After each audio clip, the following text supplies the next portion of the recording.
Excellencies, ladies and gentlemen, I announce the arrival of President Michelle Bachelet of the Republic of Chile, President Ollanta Humala of the Republic of Peru, and Secretary General Angel Gurria of the OECD.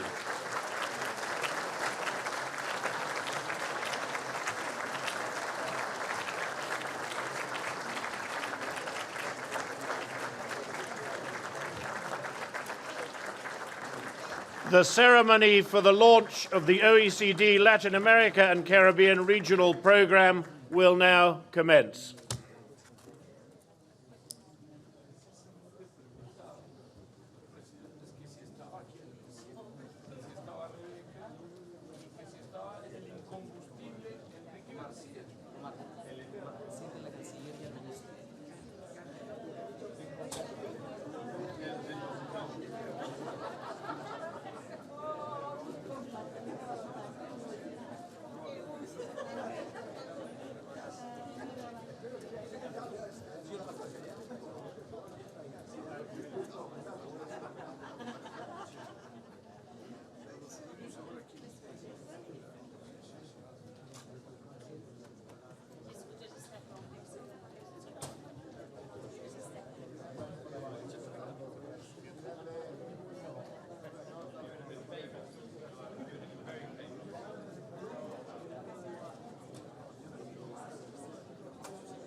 Ladies and gentlemen, please be seated for Mr. Angel Gurria, Secretary General of the OECD.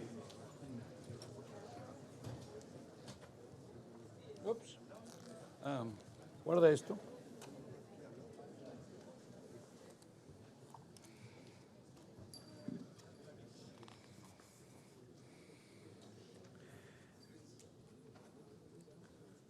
Una parte del mensaje lo haremos en inglés. Some of my speech will be in English.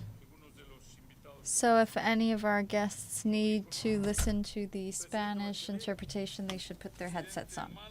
President Bachelet, President Humala, Vice President Chacon from Costa Rica,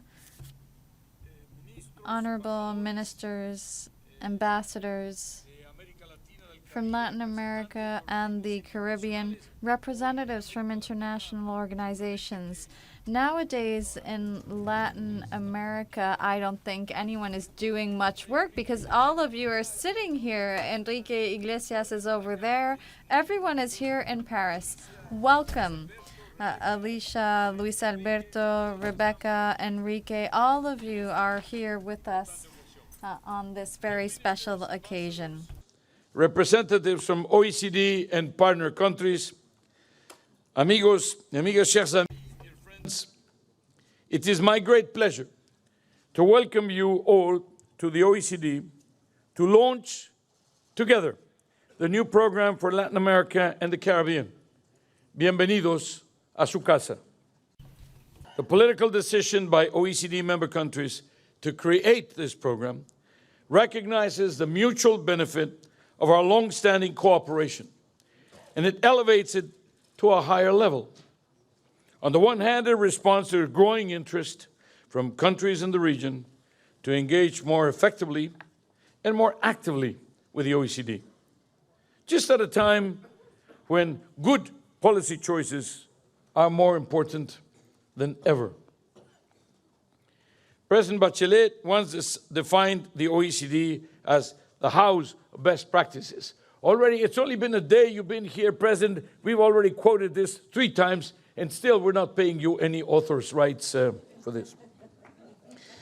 But let's give her a round of applause. I mean, this is...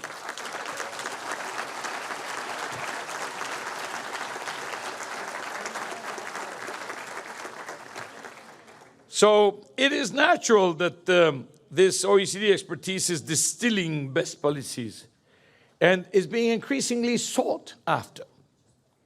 Our countries understand the transformative value of our policy advice, of our instruments, our standards, and the impact it can have in the region, particularly at such a critical time.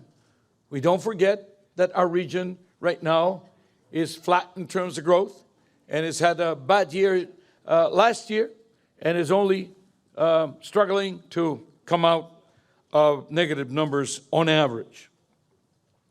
Now, at the same time, the OECD is aware that much can be learned from Latin America's recent experience.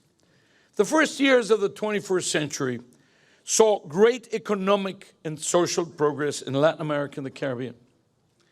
With a rapid expansion of international trade and strong demand for the region's products, greater macroeconomic discipline, innovative social policies, they all delivered robust growth and lifted more than 10% of the region's population out of poverty.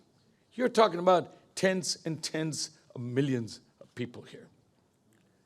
But the global slowdown and the fall in commodity prices is testing the sustainability of such past developments, but also such past achievements. Can we stay the course in a scenario where some of the commodities are a third of what they were at their peak? For the first time since the 1980s, the region on average will experience 2 years in a row of negative growth. And at the same time, it is important to highlight a marked heterogeneity. Most countries are actually expected to post positive growth this year, and some of them are rates above 5%. Now, they're not too many, but let's say Panama, Dominican Republic are actually growing at rates of that level. But of course, when we talk about the averages and when we talk about averages that are weighted by the size of the economies, the numbers get pretty flat. Now, we're confronted with a critical juncture in which Latin America needs to consolidate its progress and confront its remaining challenges to sustain economic and social development, to raise productivity, to advance social inclusion, and strengthen the capacity of its public sectors, as well as the quality of its governance. All are key themes of our ministerial of this year. The objective of the Latin American and Caribbean Regional Program is precisely to support the region's governments and the region's actors in their efforts to advance their reform agendas by facilitating policy dialogue and exchanging best practices in areas such as investment, infrastructure, education, skills. Did I mention skills? Yes. Competition, corporate governance, public governance, fiscal policy, and sustainability.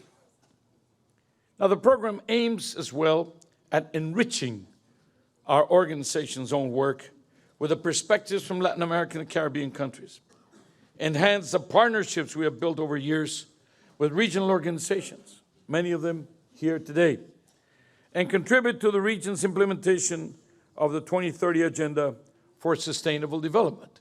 That's homework for the next 15 years. And then the conclusions of the COP21, which is homework for the next generation. Señora Presidenta, Madam President, Mr. President, dear guests, we have the privilege of having Chile and Peru as the first co-chairs of this regional program. Chile is doing it in its capacity as a member country of the OECD, and this year it is chairing our yearly Ministerial Council meeting, and Peru is doing so as a member of our Development Center and a close partner we have in the framework of a country program, as well as a series of sectoral diagnoses that were requested by President Humala as soon as he came into office. We trust that these two countries' leadership, since they are countries that are making the best of the OECD's contributions and have been able to set forth inclusive growth policies, since this year's focus is on inclusive productivity, have established also political dialogue mechanisms and institutional changes beyond short-term political cycles, and so we are sure that they will make a clear contribution to defining the endeavors of this new program. Presidents, ministers, ambassadors, dear friends, for the OECD, it is an honor, it is a pleasure to walk alongside the region and assist the region in identifying solutions to overcome these complex times. We want to work with you, but we also want to work for you, alongside our international organizations that are here today with us. You can count on us. Together, we can and we must design, develop, and implement better policies for better lives. Thank you very much.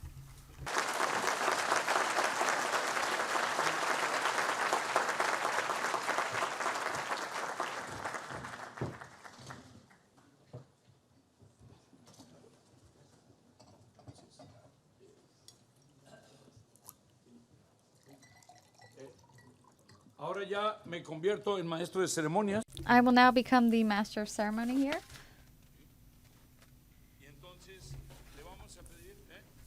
And I would like to ask President Humala to take the floor, and after him, the last word will go to President Bachelet from Chile. So, please, President Humala, you have the floor.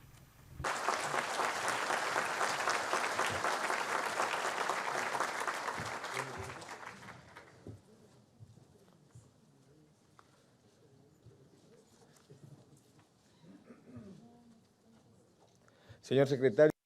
Mr. Secretary General of the Organization for Economic Cooperation and Development, OECD, Madam Michelle Bachelet, President of the Republic of Chile, Madam Vice President of the Republic of Costa Rica,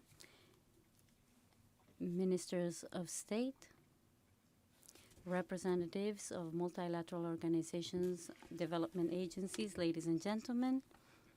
Actually, for Peru to participate in this country program is a state policy. It is not just a government decision, but it actually involves a political decision in the medium and long term.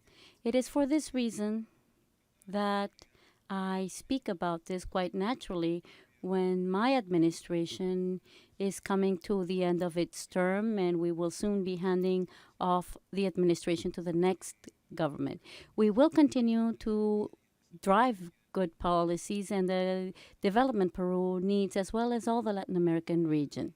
Latin America is a region that is facing a crossroad right now, but at the same time, it offers great opportunities. Latin America has reduced its economic outlook. We all know this, but this also offers new opportunities. Latin America needs to go through a modernization process within the states themselves.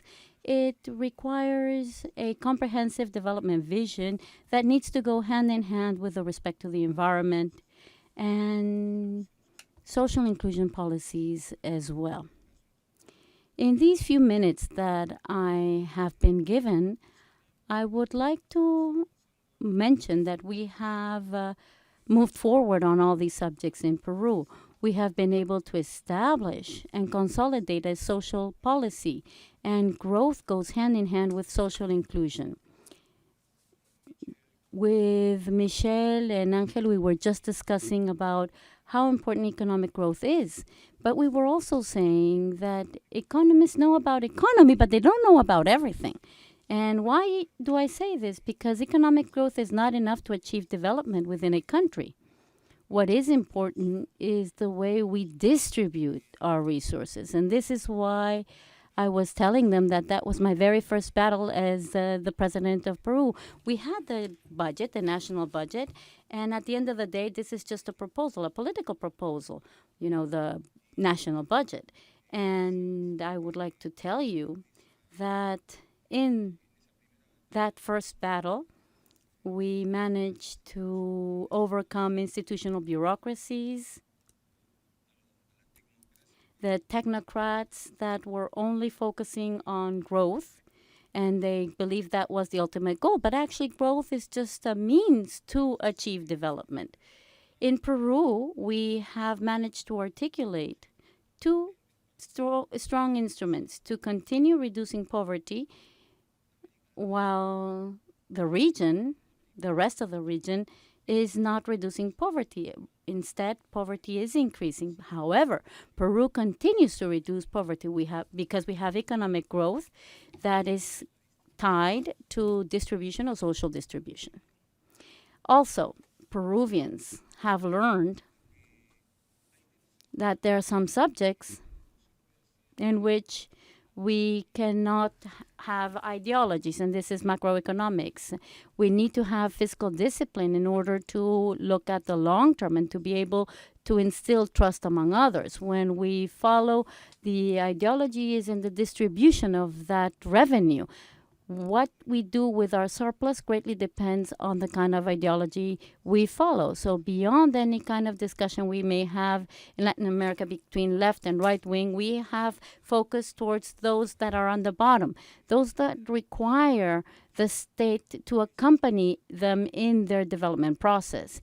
This is one of the legacies I am leaving Peru, is the path towards a community of good practices, as is OECD. And social inclusion is one of the hallmarks of my administration. And this must be added to the discipline and good management of macroeconomics, which enables us to continue growing economically. And we are growing at a rate of 3.4%. And it enables us to say that this year and next year will be better than what we have experienced so far. Now, allow me to talk about productive development. One of the characteristics of Latin America is that we have been a set of countries that have been basically exporting commodities. And maybe some of you know a country, but I don't know any country that has achieved development by just selling commodities. This is why it is very important for us to diversify our production. As we say at home, it's not a matter of putting all the eggs in the same basket, but rather putting them in different baskets. And this means diversifying ourselves. As a result, we have implemented a reform policy in the education sector. We have actually made a revolution in the education sector. This means that we have invested much more than we had historically in the education ministry. As a result, we have significant figures in investment vis-a-vis our GDP for the first time in my country. Now we have created, for instance, a national scholarship system. We started from scratch, and now we have over 100,000 beneficiaries. When we first took office, there were 300 young people who came from the lower echelons of our society that were beneficiaries of some scholarship from foreign countries or some foundation. But now it is the state of Peru that is paying for that education. We have undergone down this task, the task of investing in education. It used to be 2.9% of our GDP, but now we have driven it up. We are sending a strong political message that in the past, education was not seen as something as important. The economists call it an expense, but now we see it as an investment. We are investing now 4%, and we should get to 6% within the next 5 years. In this way, we can have an acceptable average of what a country should invest in its youth. Also, we created technological innovation centers, which have enabled us to provide quality to what we produce in Peru. So we have taken into account the different activities, the key activities within each region.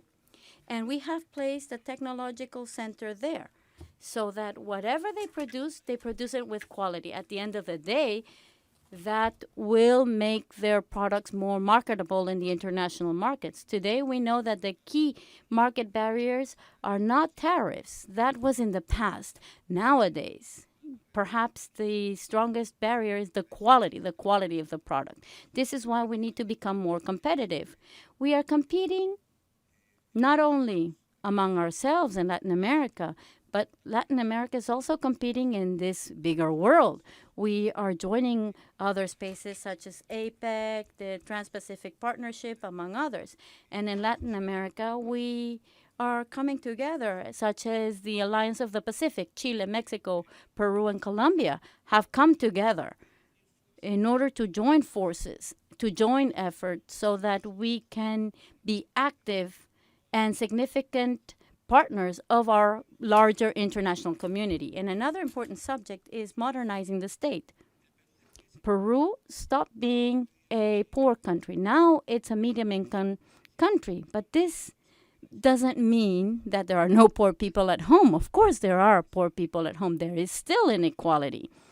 When I go to my different towns, I typically tell people the national anthems talk about freedom, because that's the history, to get away from colonialism and to start these republican countries. So the key value that we highlight in our national anthems is to be free, and that is true. That's what the national anthem says. But now that's no longer an issue at hand. In order to consolidate that freedom, we need to have a minimum basis of equality and wealth, and that wealth is properly distributed, and that's what we're working on.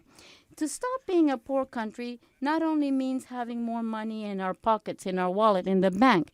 It means having a change of mindset, a cultural revolution.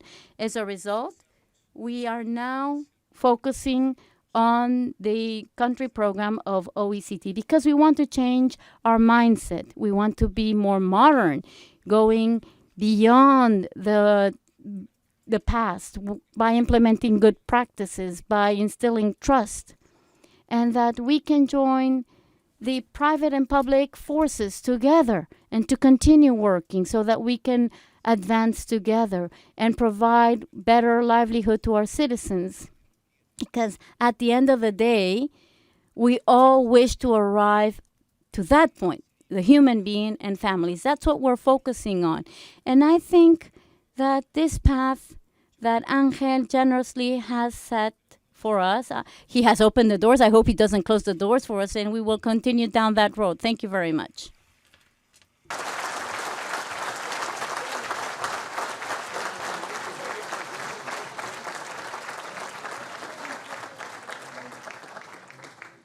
Thank you very much, President Humala of Peru.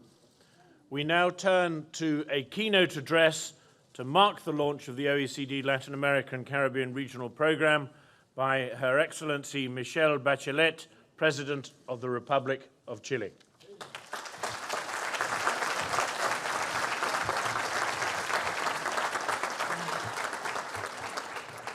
So I will speak in English, but I will mention everyone in Spanish. Estimado Secretario General Ángel, Secretary General, Secretary Angela Gurria, President Humala, Vice President Elena Chacon, Ministers of State, Ambassadors, representatives of international organizations, ladies and gentlemen. it is a pleasure for me to welcome you today to the official launch of the new OECD Latin America and the Caribbean Regional Program. This achievement has been a long-time aspiration for Chile and Mexico, the only two Latin American OECD member countries thus far. We would like to highlight the strong support given by Spain and Portugal to this initiative and thank all OECD member countries, which have unanimously agreed to formally establish a high-level and strategic platform for the exchange of experiences and policy discussions between our region and the OECD. The cooperation between the Latin American and Caribbean countries and the OECD is not new. Mexico and Chile are members since 1994 and 2010, respectively, and now Colombia and Costa Rica are both in the accession path. Moreover, Brazil is a key partner of this organization, Peru has a country program, and 10 Latin American nations, including the already mentioned one, are members of the OECD Development Center. In addition, the Latin American and Caribbean Initiative was launched in 2009, and more recently, in November 2014, the OECD participated in the 9th Pacific Alliance Summit. These actions clearly show the interest of the region and the OECD to get closer. In 2015, we agreed that this year will be the perfect moment to launch the Latin American and the Caribbean Regional Program. It's time to organize all the programs our countries have with the OECD and give them the necessary approach to ensure a sustainable development path. As you all know, the LAC region was able to combine robust economic growth with social progress between 2003 and 2013.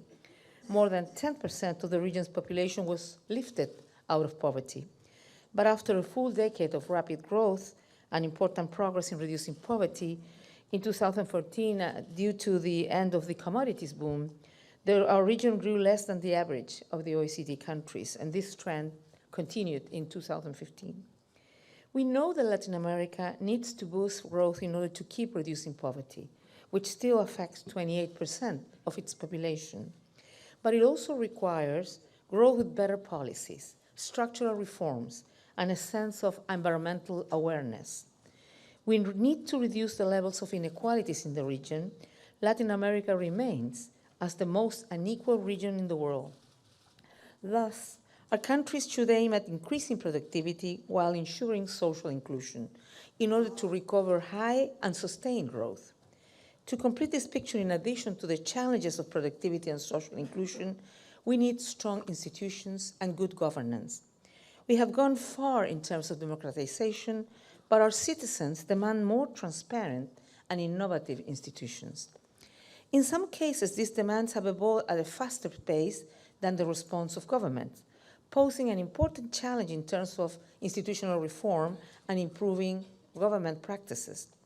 This phenomenon is not exclusive for Latin America, but it certainly affects the region in a unique way.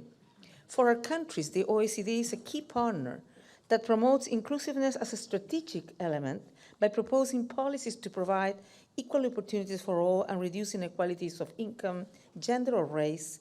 And we are pleased to be launching this program that will help us as a region, focusing in three main pillars: productivity, social inclusion, and public governance. The horizontal collaboration between OECD directorates will bring to the program a combined expertise in a broad range of subjects such as education, skills, Secretary General, skills, labor, taxation, investment, trade, social protection, gender, planning, budgeting, public governance, and impact evaluation, simultaneously addressing the three pillars of the program. We expect the OECD to do what it does best: facilitate the dialogue among peers based on evidence and expert analysis, so as to find solutions for shared challenges. This regional program, still in the design stage, is for Latin America and the Caribbean. Hence, our views and vision on priority areas and the most relevant modalities of collaboration are fundamental. Regarding strategic planning, we would encourage the OECD to adopt a selective approach. The OECD has expertise in a wide range of policies, yet we would suggest that in order to achieve optimal results, the organization should focus its efforts on the needs expressed by the Latin American and Caribbean countries, as well as on the feasibility of the projects to be implemented. The work program between the OECD, Latin America, and the Caribbean should encourage two approaches: policy dialogue and data collection. These tools should be enriched and updated for our region. In parallel, OECD members can learn from and build upon the implementation of effective public policies by LAC countries. In addition, we expect the program to collaborate with regional partners and gain from their knowledge and political capital in the region. Regional institutions like the one who are here today, the Economic Commission for Latin America and the Caribbean, UN-ECLAC, the Development Bank of Latin America, CAF, the Inter-American Development Bank, IADB, the Ibero-American Secretariat, SEGIV, and the Organization of American States, OAS, are already cooperating with the OECD and have established solid working relationships. Collaboration between these institutions will certainly increase the relevance of the Latin American Caribbean Regional Program. And the current moment is crucial. The challenges faced by Latin America and the Caribbean countries, as well as the international commitments that they have been mentioned, that we're increasingly taking in the areas of climate change, peacekeeping, conflict resolution, gender equality, among others, require us to adopt the best and most appropriate public policies. We have made progress, but there are still important gaps in our development. This is why Chile and Uruguay, with the support of many of our neighbors, are seeking a reappraisal of the decision to graduate countries in our region from the DAX list of development and recipient. Finally, as a member of the OECD, and also as a Latin American Caribbean country, I would like to reiterate Chile's commitment to our region and to ensure a coherent and consistent strategic approach to relations with the organization. We seek to create and build on the synergies between the views, experiences, and perspective of Latin American and Caribbean countries and the organization's best practices, evidence-based analysis, and peer review exercises.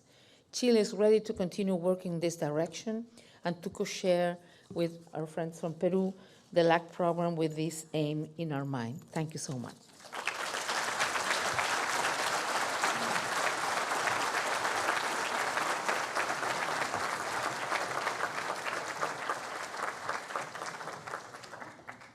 Thank you very much, President Bachelet.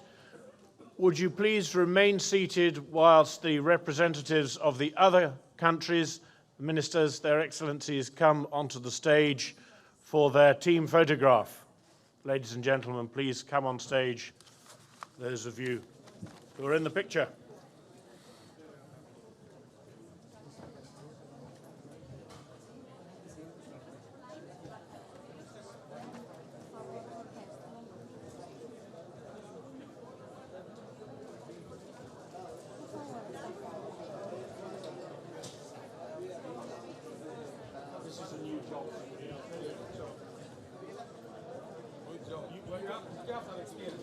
Well, not quite doing this.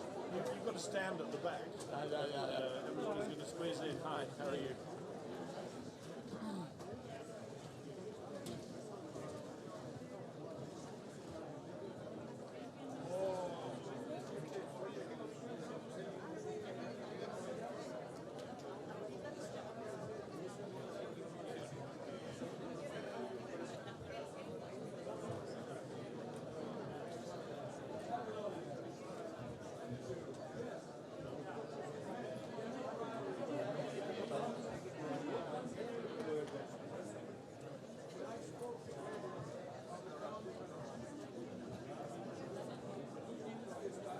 Ladies and gentlemen, can I ask delegates to remain in the room and seated whilst we take the photograph? What did you say?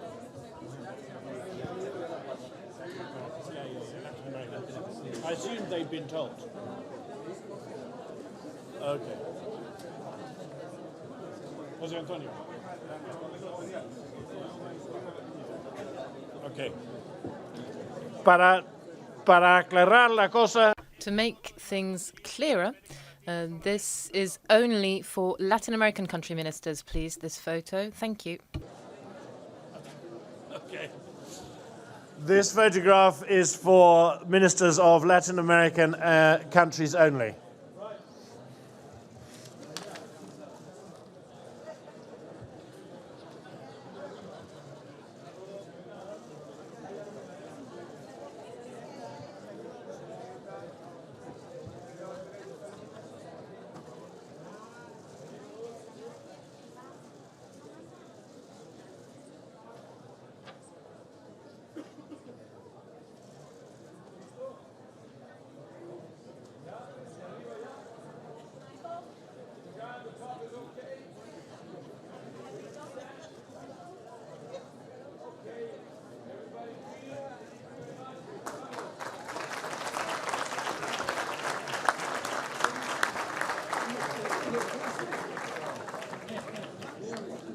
Ladies and gentlemen, please remain seated while the presidents and the Secretary General and the ministers leave the room. Thank you.